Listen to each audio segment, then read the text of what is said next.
And I also think that if you have companies like a Disney that are going to say and criticize parents' rights, they're going to criticize the fact that we don't want transgenderism in kindergarten and first grade classrooms, if that's the hill that they're going to die on, then how do they possibly explain lining their pockets with their relationship from the Communist Party of China? And they make a fortune, and they don't say a word about the really brutal practices that you see over there at the hands of the CCP. In Florida, our policy is going to be based on the best interest of Florida citizens, not on the musing of global corporations. While we've been strong supporters of the community for decades, I know that many are upset that we did not speak out against the bill.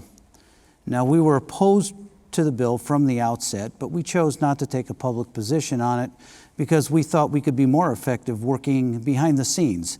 I called Governor DeSantis this morning to express our disappointment and concern that if legislation becomes law, it could be used to unfairly target gay, lesbian, non-binary, and transgender kids and families. In Florida, the legislature is busy pushing through an irresponsible measure dubbed the Don't Say Gay bill. Now, critics call it the Don't Say Gay bill, and our next guest says it will kill kids.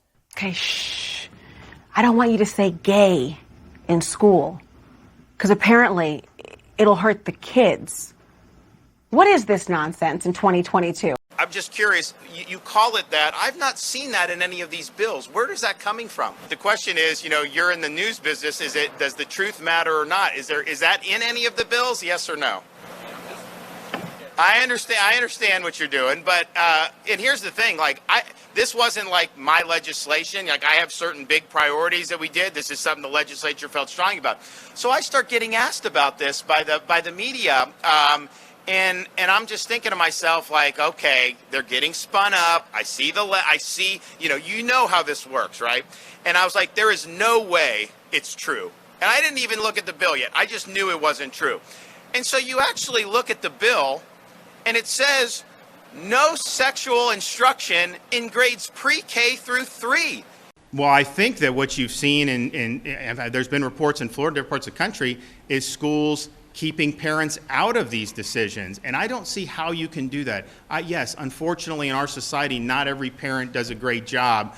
But to keep parents out and to keep them in the dark, I don't think that that's something, that works very well. I also think one of the things that I think the legislatures are getting at is anything should be age appropriate. And I think some would say even these young kids, elementary school kids, I think that's wrong to have them being involved with things that aren't age appropriate. And so, I haven't looked at any particulars of anything, but I do think you've seen instances in which kids are encouraged to be, doing stuff with like a gender ideology. And I think the parents really do need to be involved in that.